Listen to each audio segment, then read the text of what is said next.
Everyone for joining us today. I'm Francesco Estragues. I'm an applications engineer at MPS, and I work for the automotive product line. And today I will be presenting this webinar about layout optimization of half-bridge topologies. This can apply for automotive applications, but also for industrial, consumer, and really any application where you have a DC-DC converter. So please join us.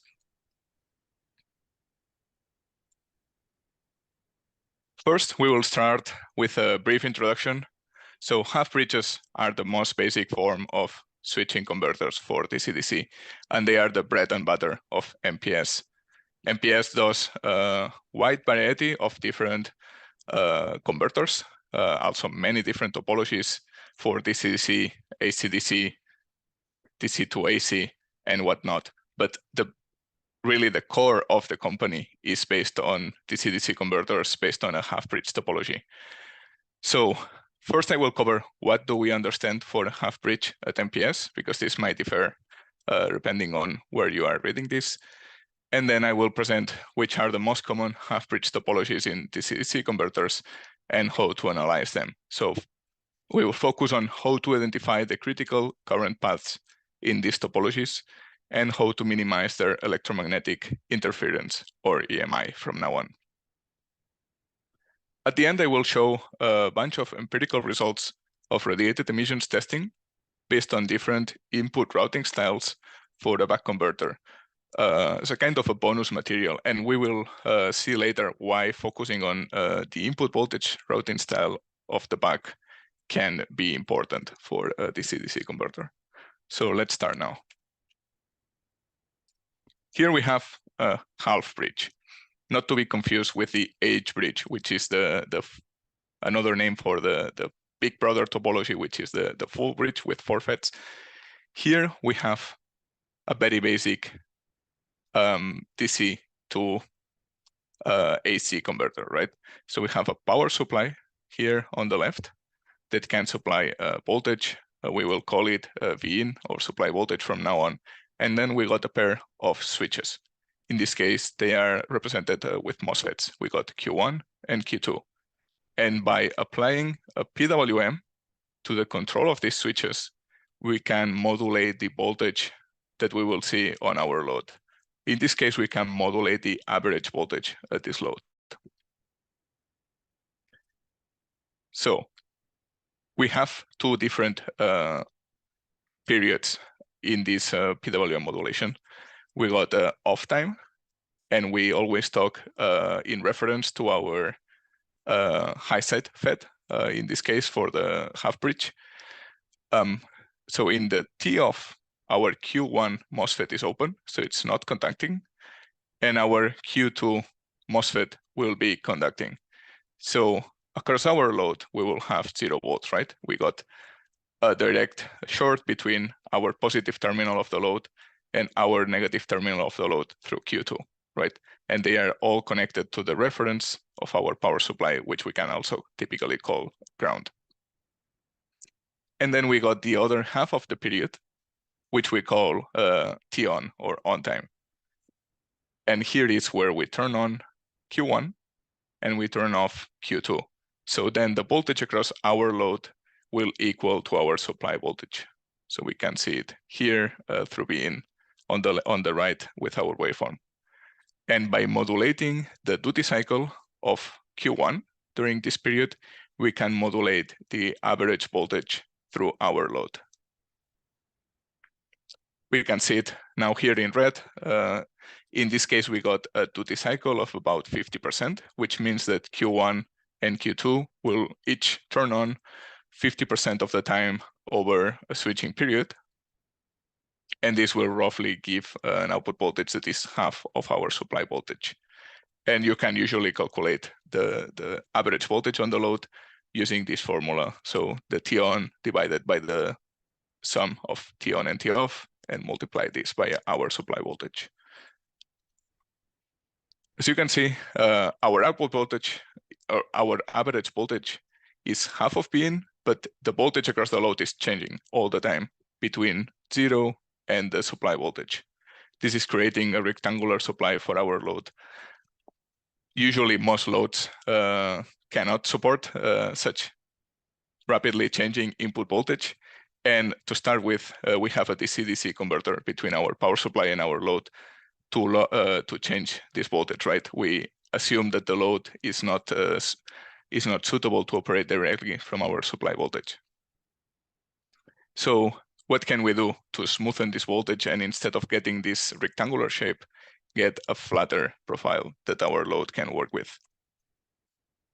We can make a buck converter, which is the most common topologies in DC-DC converters. A buck converter is a converter that converts a supply voltage that is higher than the load voltage by using a half-bridge topology and adding a low-pass filter between our switching node and our load. So before we had here a rectangular waveform, right, that is not suitable for our load. Now we add a low-pass filter and we get a flatter voltage on our load. So we can move from calling this a half-bridge to calling this a buck converter. Let's now analyze our waveforms. So on our switch node, which is the center point of Q1 and Q2, we can still see here on the right in blue the rectangular waveform going from 0 during our T-off to the supply voltage during our T-on. We can then look at the current waveform through our inductor. The inductor opposes to rapid change of current. So instead of seeing a rectangular shape on the inductor, which rapidly changes, we will see a smoother triangular waveform. It will have a constant downward slope during our T-off and a constant upward slope during our T-on. And you can also see that the current is continuous, right? You can follow it with your pointer continuously without needing to jump. So this current doesn't contain any high frequency content to it. This is very low frequency. It basically contains, if you do the FFT of this waveform, you will see the fundamental switching frequency to it and only a couple of harmonics. Then we get to the discontinuous area, and this is where things can get a bit more interesting for our electromagnetic emissions. We will learn why in a minute. So let's look now at the current waveform through our Q1, our first MOSFET. During our T-off, our Q1 will not be conducting, so our current through Q1 is 0, right? And during our T-on, Q1 will be conducting, and its current flowing through it will track the current on the inductor, right? Because it's it's allowing the conduction from our supply to the inductor, so it's following the inductor current. So what does happen when we turn on this Q1? We get a very rapid increase of current from 0 to the level at which the inductor current is sitting at that moment. So we have a very rapid change of current over a very short time, almost maybe usually a few nanoseconds or even lower than that. And the same happens when we turn Q1 off. The current goes from a high level to 0 almost immediately.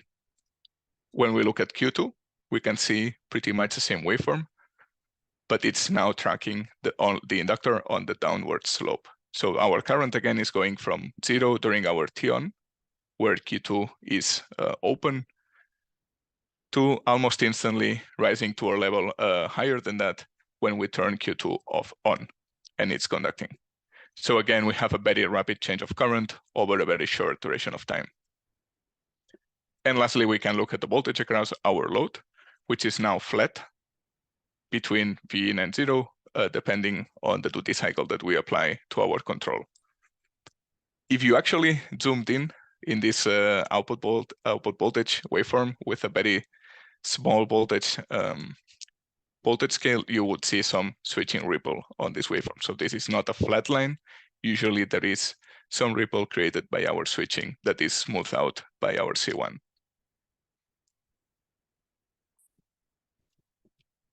I've been putting a lot of emphasis on rapidly changing signals so far. So we have on the switch node a very rapidly changing voltage when we turn on and off Q1 in these edges here and here. And we have on the switch current a very rapidly changing current over time when we turn on Q1 and turn it off, and when we turn on Q2 and we turn it off. And why do we need to pay attention to rapidly changing voltages and currents? It's because they generate electric fields in the case of voltages and magnetic fields in the case of currents. So this is the source of our electromagnetic interference when working with half-bridge converters.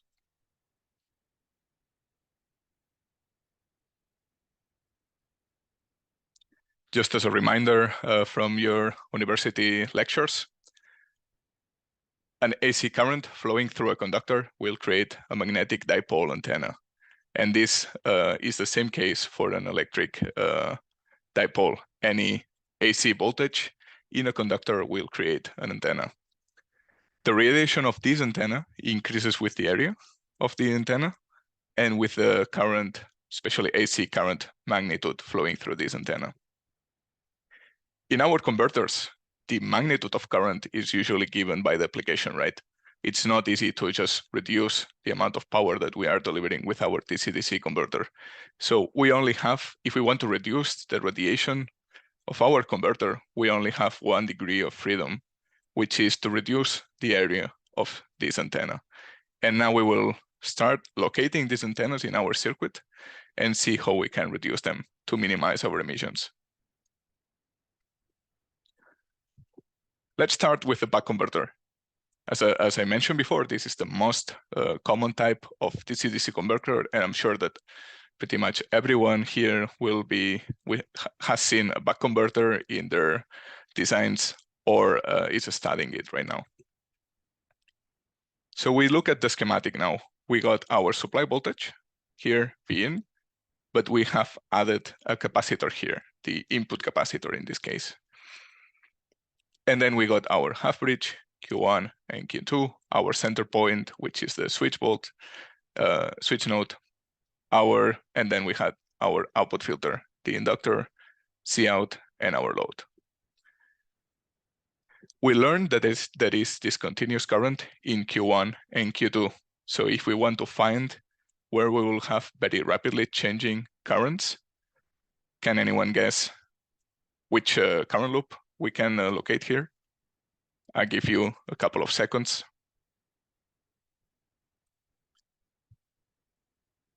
We can see that there is a very fast current loop between Q1, Q2, and the input capacitor. So the power supply is, in the ideal world, has no impedance right to our circuit, but in real world, there is a cable, there is some inductance, some resistance in this cable that makes it not suitable to supply high frequency currents. So we usually add these input capacitors in our buck converters, and they will do the heavy lifting when carrying high frequency currents. If we look at the currents in the circuit, we have 2 different times. During T-on, here in the right in red, we have current flowing from the input capacitor to our Q1, and it is providing this very rapid increase of current. And then we got the current flowing through Q1 and through the inductor with an upward slope.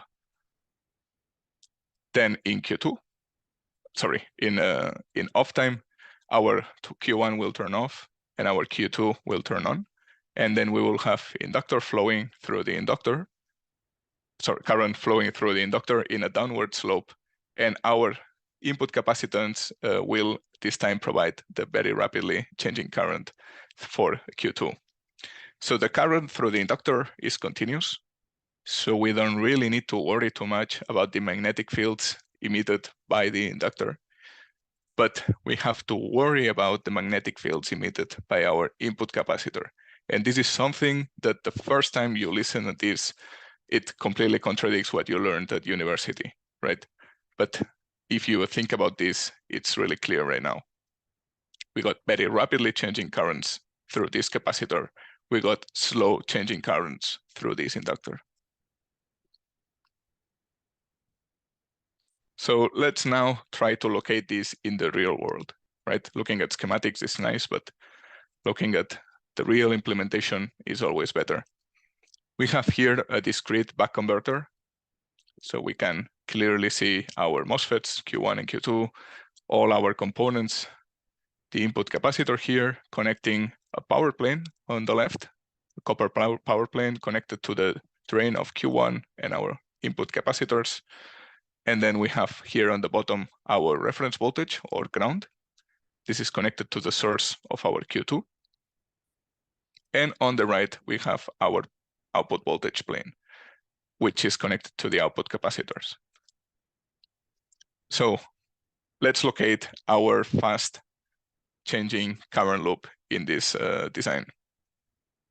It's here, right, between our input capacitors, our Q1 and our Q2, just as we learned on the schematic side. By placing the input capacitor very tightly with Q1 and Q2, we can minimize the area of this current loop. We cannot change the amplitude of the current, but we can, as we explained, we can change the area of this current loop. So we want to make this as small as possible. We have then other capacitors, not only the first one, so each of them will have a slightly larger current loop, but still, this is a very good approach to minimize the emissions of our converter. We can then try to locate where the rapidly changing voltage is here. So it's in the center point of Q1 and Q2. So it's this polygon here that you can see that it's connecting the source of Q1 with the drain of Q2 and our inductor.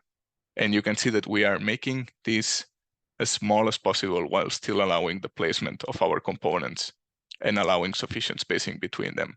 So the rule when routing your switch node is to make it as small as possible to minimize the radiated emissions while still allowing proper current flow and the placement of your components.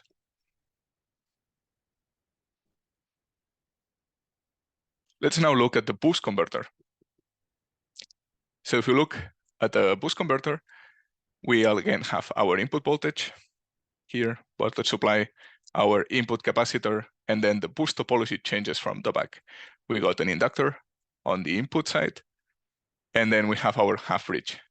This time Q1 is our low side FET, and our Q2, in this case, is the synchronous rectifier. This can be also a diode in non-synchronous application, but we are looking now at the synchronous boost converter.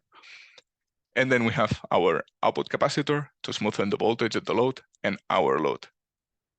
This is different from the back, but if we actually put them side by side, you would see that they are actually pretty much the same. We just mirror it. What used to be our input voltage is now our load, and what used to be our output voltage is now our supply voltage. So if you think about this, it's very easy to analyze a boost converter. It's just a reverse back. So can anyone guess where the high frequency currents are going to flow in a boost converter? It's going to be between our half bridge, as usual, because it has this continuous current, and our output capacitor in this case. The output capacitor is directly connected between our half bridge, so this will be supplying all the discontinuous current to the FETs. Instead, the input capacitor, in this case, has an inductor in between Q1, so there is no way this input capacitor will carry high frequency currents. This is here just to decouple the input of our boost converter from our power supply, which might be located far away. Now let's look at the real or the physical implementation of the boost converter.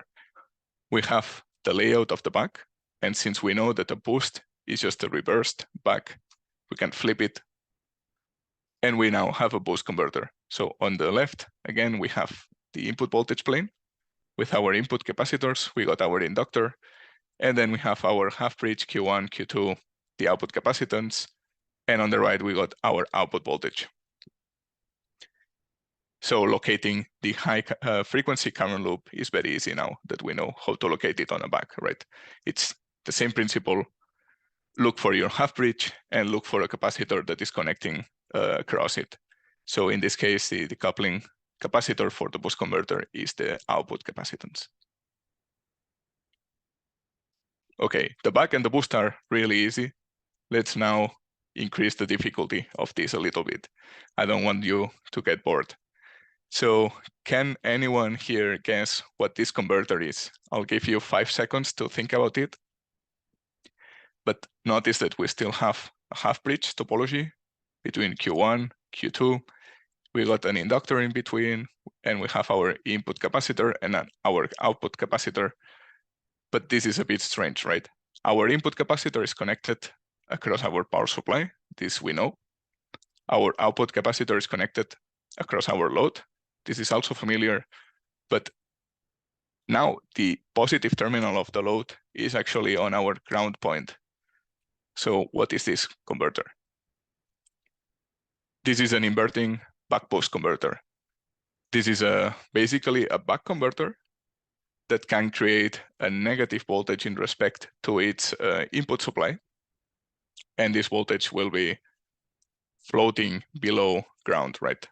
It will make its reference float below ground to generate a negative voltage. And then you can connect the load with a positive terminal on ground, 0 volts, and the negative terminal to a negative voltage in respect to ground. This is very useful, for example, in lighting applications. When you are using LEDs, you care about the direction of the current through the LED to make it shine, but you actually don't care if the voltage in the cathode or anode are negative in respect to ground, right? You just care about the current. So a very easy way to make a converter that can supply a voltage that is above or below in magnitude to the supply voltage is making an inverting buck boost. You only need the same components as you would need for a buck converter. Can anyone guess where the high frequency current loop is here? Because we have this inductor here in between that makes it a bit hard to spot. The high frequency current loop is between our Q1 and Q2, the half bridge, and the series connection of the output capacitance and the input capacitance. So for an inverting buck boost, both the capacitor across V into ground and from ground to our minus output voltage are both carrying high frequency currents. So they are both really important to decoupling our inverting buck boost converter. Knowing this, we can rearrange it into a more palatable way. This now looks much more similar to a buck converter, right? We just moved the supply voltage here on the top right corner, but we now have an input capacitor across Q1 and Q2. And this is just a consolidated series connection of our old input and output capacitor. We have just placed now a decoupling capacitor between our positive terminal of the supply and the negative terminal of the load. And this will carry the high frequency current of this DC-DC converter. And then we have our low pass filter to smoothen out the voltage, and our load is now connected between 0 volts and a negative voltage. Here we have the rapidly changing current loop, and in switch, we got the rapidly changing voltage.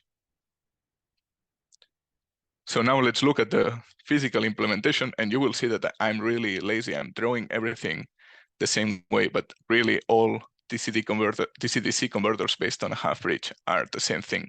It's just a matter of rearranging the nets.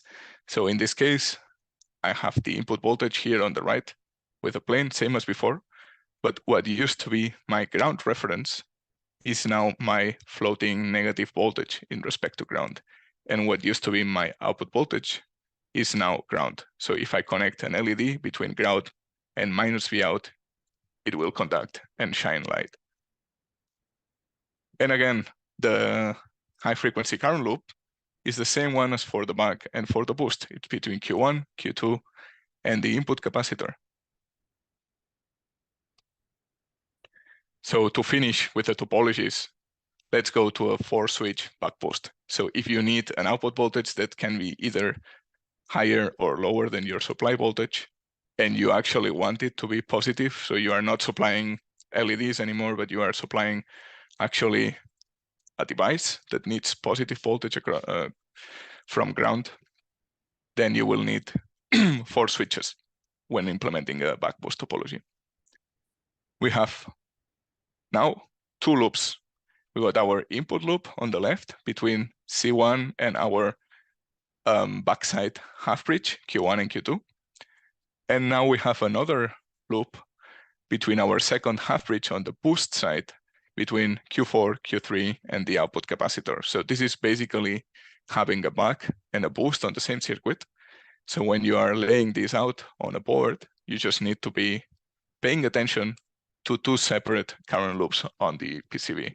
But it's really the same principle as a back and a boost. You've seen that it's always the same thing, right? We are always locating a capacitor that's carrying high frequency current between our half bridge. And this is the same across all converters. So once you get really familiar with a half bridge, you can always identify the high frequency current loops that you need to pay attention to when doing layout. And it's the same with the high frequency voltage nodes. So the switch node, in this case for the 4-switch back boost, we got two of them. We got the center point between Q1 and Q2, which is this polygon that you can imagine under the inductor, Q1 and Q2. And then we got the switch 2 with Q3 and Q4 here on the right. And it's the same principle. You want to keep them as small as possible while still allowing the necessary current to flow through it. There are tools online that you can use to calculate the width of your polygon according to your current and the thickness of your copper.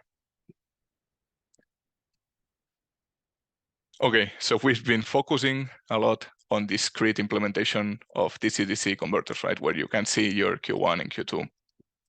But actually, at MPS, we specialize in integrated converters. It's in the name, right? Monolithic power systems. So let's now look at what we can do with an integrated back converter.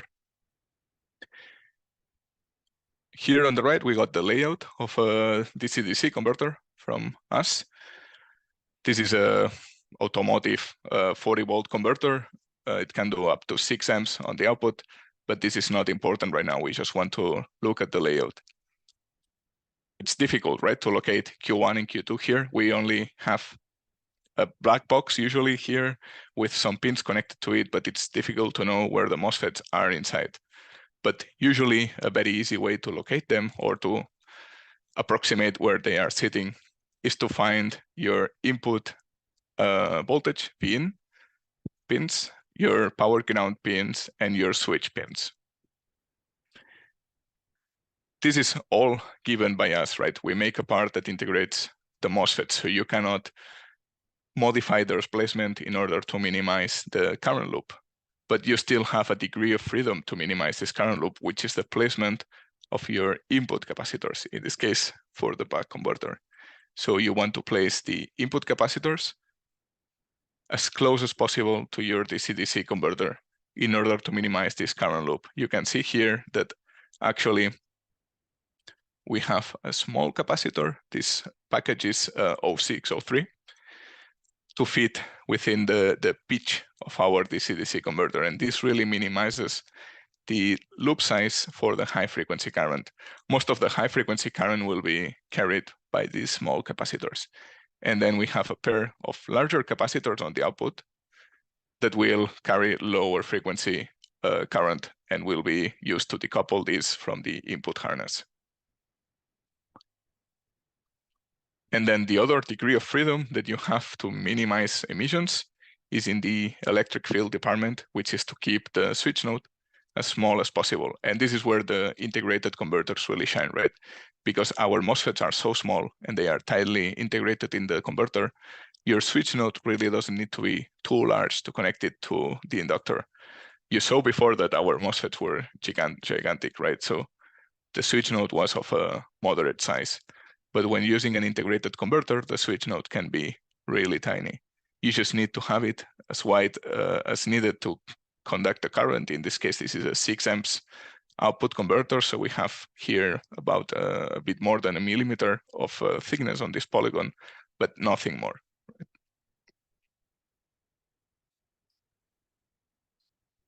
You might be wondering why we have 2 pairs of input pins and output pins on our converter. And this is a very commonly used technique in the industry since a few years now. When you have 2 capacitors that are supplying current to your half bridge, and they are placed in a symmetrical way, as can be seen here on the drawing. We got our input connection to the device. This is very simple, but bear with me. We got our input connection to our DC-DC converter. This is our half bridge. We have one capacitor from going down, connected to ground.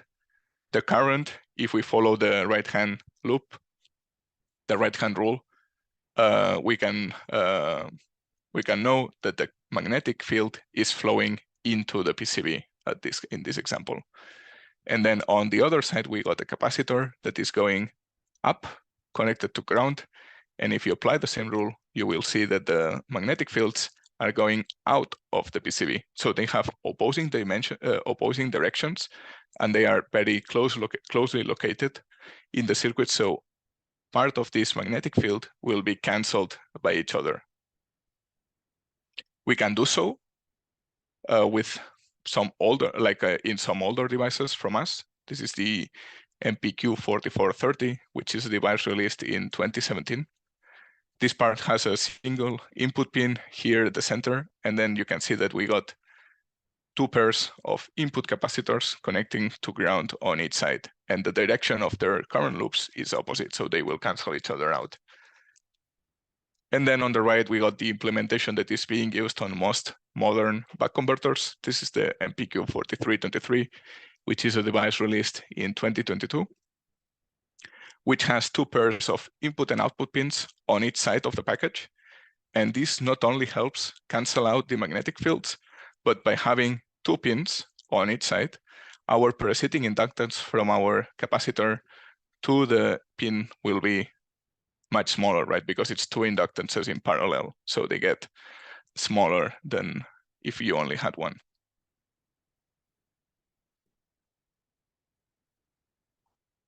Okay, it looks like using integrated buck converters is much better, right? You don't need to think about the placement of your MOSFETs. Your size is much smaller, so your electric field emissions are much smaller. But there are also some challenges when using these converters. And I say challenge and not issue, because it's a positive thing and it can be a negative thing. The positive thing is that having such small sizes on our circuit means that we can switch our MOSFETs really fast. If you remember the loss equation for a buck converter, for example, you will know that there is a DC loss when conducting through the high side and the low side FET. This is fixed by the resistance of our MOSFETs and the current running through them, right? But there is also a switching loss component to this buck converter. And the switching loss is directly proportional to the time it takes for our device to have its switch node go from low to high and from high to low. The faster we do this, the lower our losses will be. So by having a small dimension MOSFET inside, and by having the driver very tightly connected in our package, we can get super fast rise and fall times, which will be great for efficiency. You can see on this part, the rise time is 577 picoseconds. If you compare this to a controller with external FETs, you might know that the rise time and fall times of the best discrete MOSFETs are on the nanosecond level, between 2 nanoseconds and 20 nanoseconds, or even more for higher voltage device. And our fall time is also 900 picoseconds, which is very, very fast. This is, as I said, amazing for efficiency. But when looking at the ringing frequency of our circuit, you will see that it is also pretty high, right?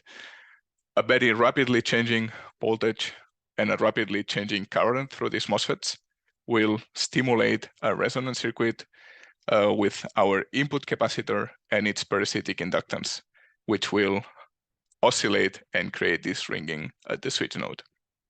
And this ringing at the switch node, when your high side is conducting, will be visible at your input voltage.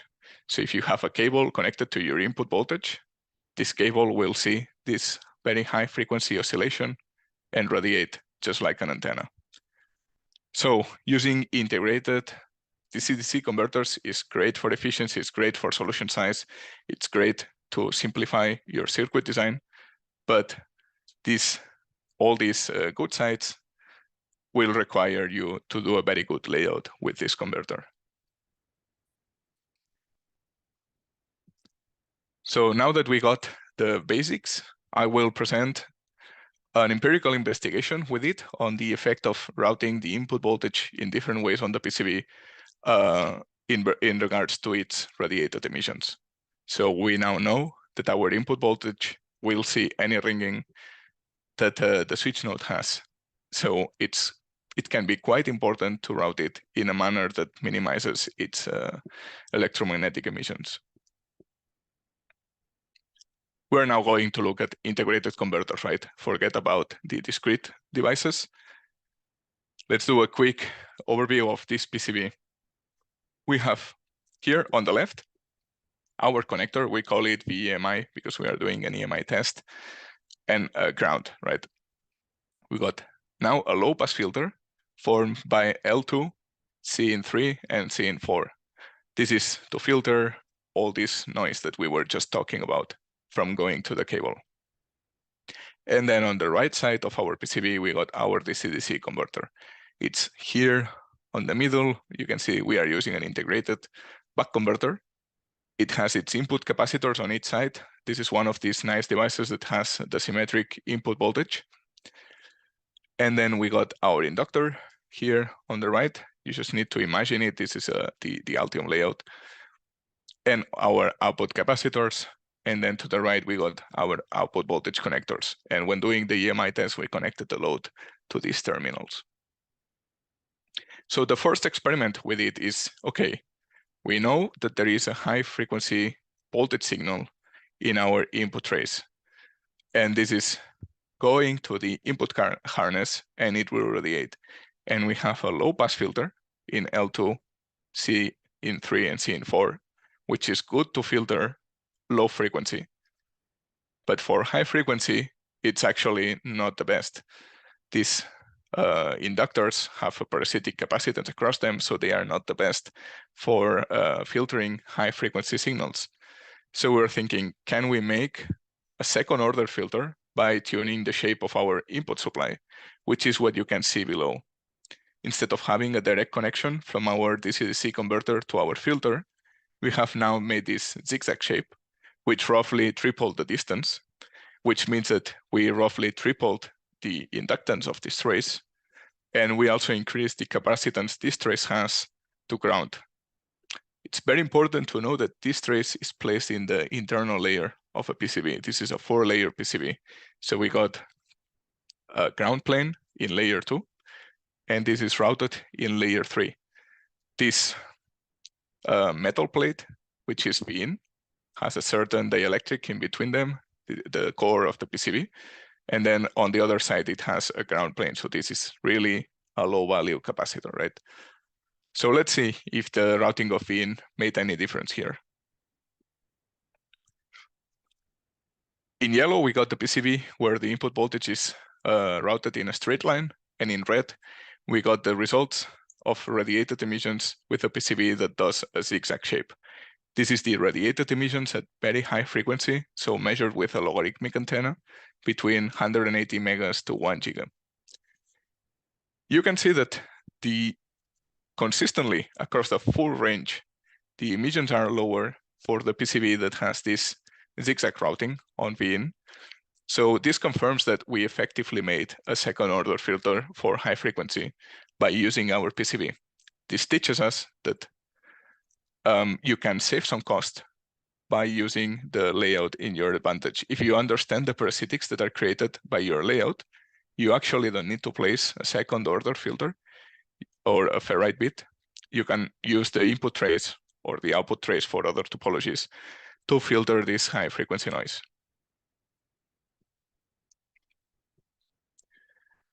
The next experiment with it is shortening the input trace to the filter, right? We have now the filter very close to our input harness.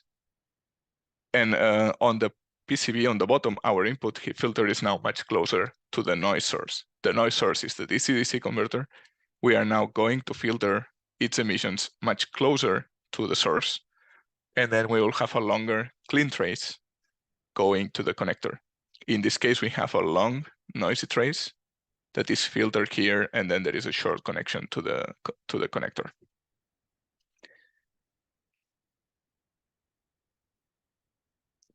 If we look at the EMI again, on yellow, we got the original board, same as before. And in red, we got the radiated emissions for the board that has a shorter distance between the DC-DC converter and the filter. Again, you can see that consistently, the emissions are lower. And this shouldn't really be the case, right? We have reduced the length of our trace. So we made our parasitic inductance smaller, and we also made our parasitic capacitance of this input trace smaller going to the filter. So our second order filter that we were talking about before is now worse at filtering, but instead we got better results. And this is something that can be a bit hard to understand, but our theory is that even if our input trace is contained in the internal layers, the shape it has will affect on how the high frequency resonates through it, and will affect on how it radiates when it reaches the input harness. It also, by filtering it closer to the emission sources, we minimize the paths by how these high frequency currents can couple to other traces in the board and end up coupling into our input cable, which is the one that ends up radiating to the antenna. So what we learned with this is it's good to filter the emissions at the source, right? Not only at the connector, but close to the DC-DC converter. I would also not place the input filter too close to the DC-DC converter so that the inductors are close together, because then some of this noise can couple from the switching inductor to the filter inductor. So you want to have at least a couple of centimeters of distance between them, but it's better to filter the noise at the source. We see many times in the PCBs of our customers that the mechanical design is really constraining, so you don't have a lot of space to separate the input and switching inductors for your filter. And this ends up resulting in that the input filter is bypassed, and we see a very high radiation on the input harness. So sometimes it's better to talk to your mechanical team beforehand and make sure that you have enough distance between the source of emissions, in this case the DC-DC converter, and your input harness and your filter.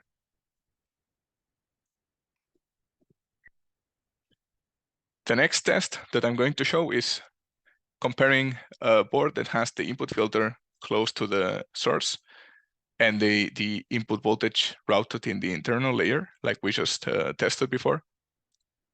But now we will test the effect that routing the input voltage in the internal layer has. So for the board in the bottom, we routed it in the top layer. This is now visible. If you look at the PCB, you can now see the input trace. So if there is any AC voltage on this input trace, this will emit electric fields.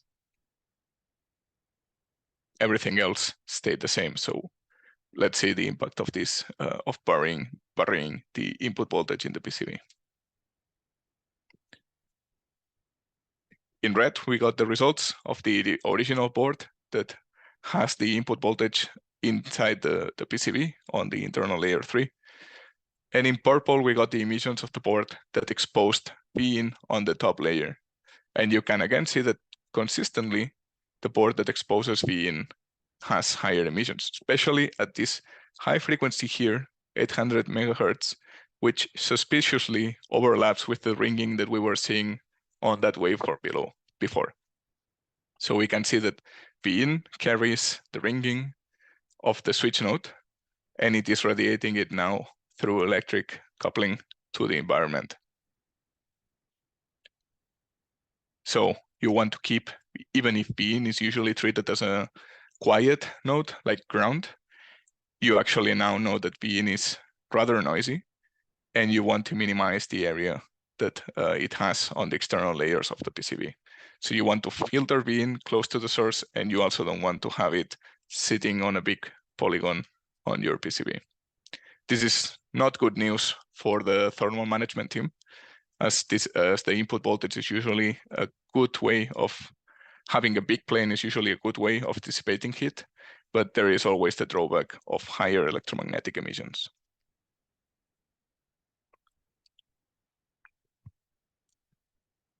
And finally, I have here a very quick test with it. So we focused a lot on the way we route the input voltage on this board, and we were not doing anything on our output voltage.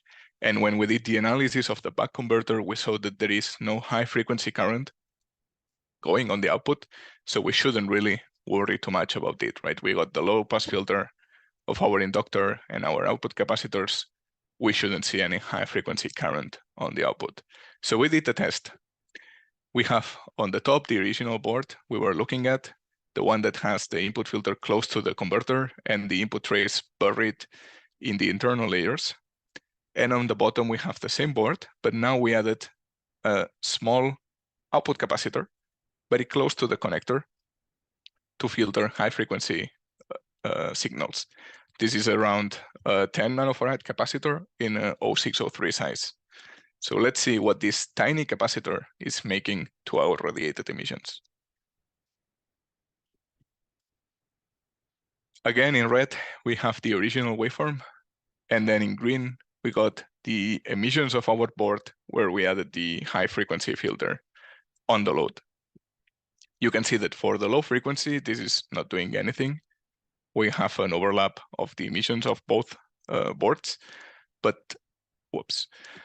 Above about 500 megahertz, we start to see a huge difference. Actually, a bigger difference than anything we did before. So why is that? Our output voltage is supposed to be quiet on a buck converter. So how can the output voltage be radiating so much into the environment to the point where this capacitor was all we needed in order to remove all these resonances at the high frequency end? So let's look at the methodology of this test and at the setup. We got here on the left the picture of our board. This is not exactly the board we were testing, but it's one of the same batch. We got our input cable here on the left, and this is following the CISPR25 standard. So we got a meter-long cable connecting between these and our listen. We have our low-pass filter here at the input. Here we got our DC-DC converter circuit. And then on the output, we are using a load resistor. We are using a big metal resistor so that it can dissipate the heat generated by the power of this buck converter.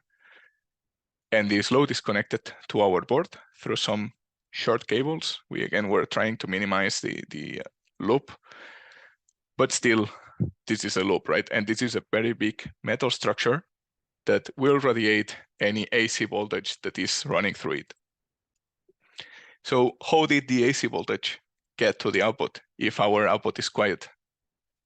We now need to look at the inductor that we are using for our low-pass filter of the buck converter. When we break down the inductor, we can see the construction method is a flat wire. Flat wire inductors are great because they have a very thick conductor, so the DCR of the inductor is much lower than in other types of inductor. But it has a drawback, right? If you look at the cross section, you can see that the flat wire inductor is just a bunch of metal plates with dielectric in between them. So in parallel with this inductor, we will have a parasitic capacitance formed by these plates. And it's actually very easy to calculate which capacitance is this. We can look at the self-resonance frequency of the inductor, which is usually given in the datasheet. And since we know the inductance value, we can then approximate that for this inductor, the parallel capacitance is about 8 picofarads. So in the end, we have 8 picofarads going from the switch node, which is rapidly changing from 0 to the supplied voltage with this 800 and something megahertz ringing, and our output. So this is effectively allowing the high frequency noise to couple into the output. So this is why it's important if you are using a buck converter to optimize the input trace the switch node, the decoupling caps, but also the output. Don't forget that there's always parasitic component in your circuit that will increase the irradiated emissions. This is especially the case if your load is outside of your PCB. So for, again, lighting applications, which are usually very challenging for EMI, you got a converter, a switching converter on one board, and then you have a very long string of LEDs. This will for sure radiate, so make sure to place a ferrite bead or some sort of low-pass filter also on the output of this back converter. If instead your load is on the same PCB, like you got a microcontroller or a processor, this is then a much lesser effect. There is not so much radiation from the back converter output.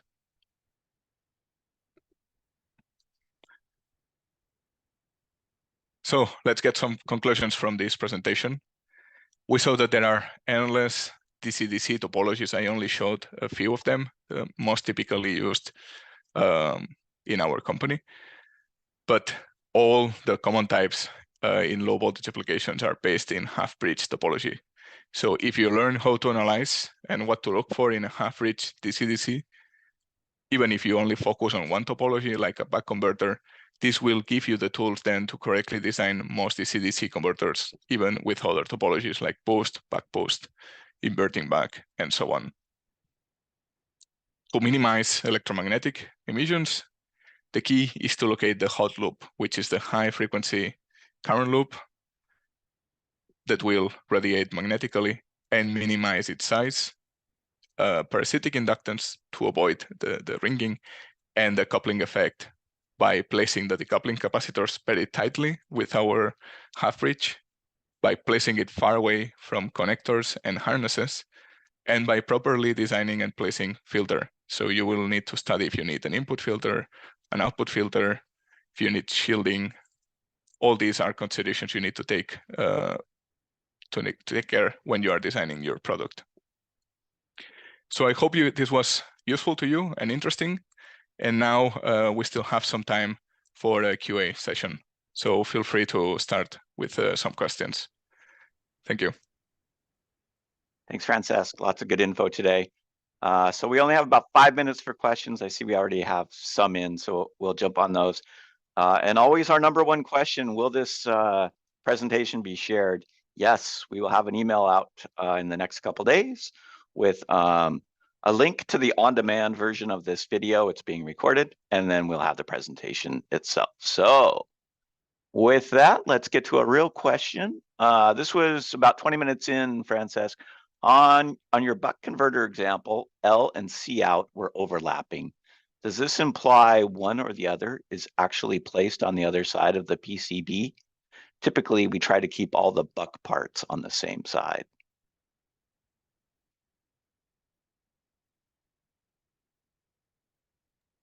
I would say they're actually not overlapping. So let me get back to the...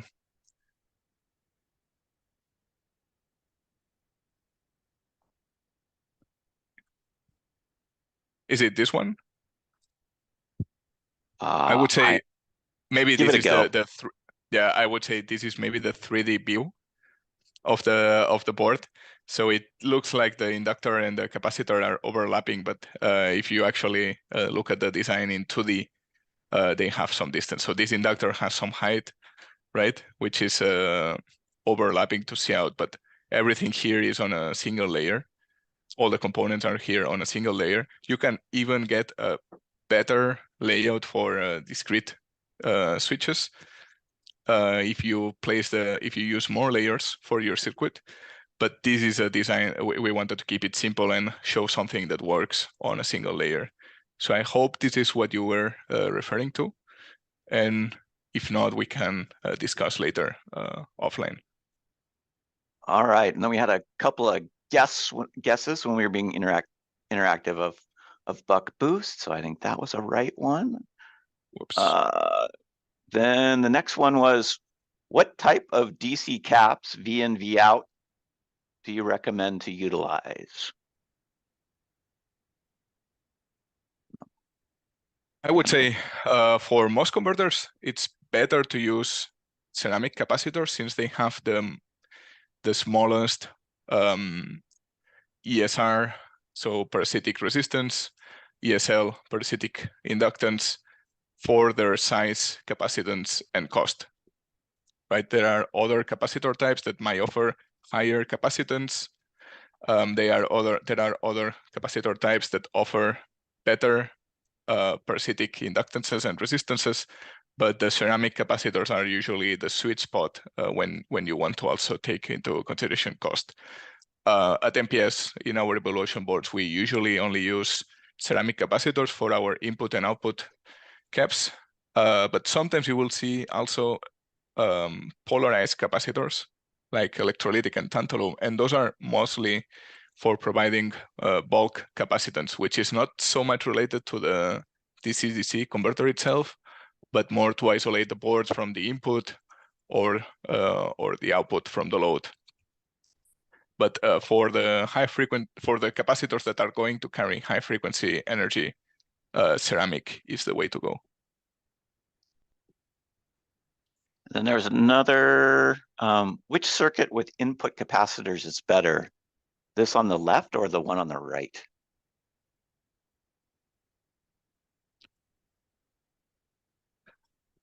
I guess it's referring to the symmetric arrangement of the pack. Let me get there. This one. I guess it's referring to this. So I would say the better one depends on how you look at it. The one on the right offers lower parasitic inductances, so the ringing is minimized. But the one on the left is usually a bit easier to route. You only have one V-in pin, so you can use a single polygon and then connect your capacitors to ground on each side, whereas the one on the right forces you to have a V-in trace on each side of the device, which sometimes, if you don't have enough layers in your PCB, might be tricky to get. But purely on emissions, the one on the right is better. Great, thanks. And that brings us to the bottom of the hour. I do see we have a lot of questions still there, and I apologize. But we do want to stay on schedule. We record all these questions, and we'll grab them and see if we can send you out an email with an answer to those. I wish we had more time, but I also want to make sure we keep everybody on schedule. So with that, we will thank Francesc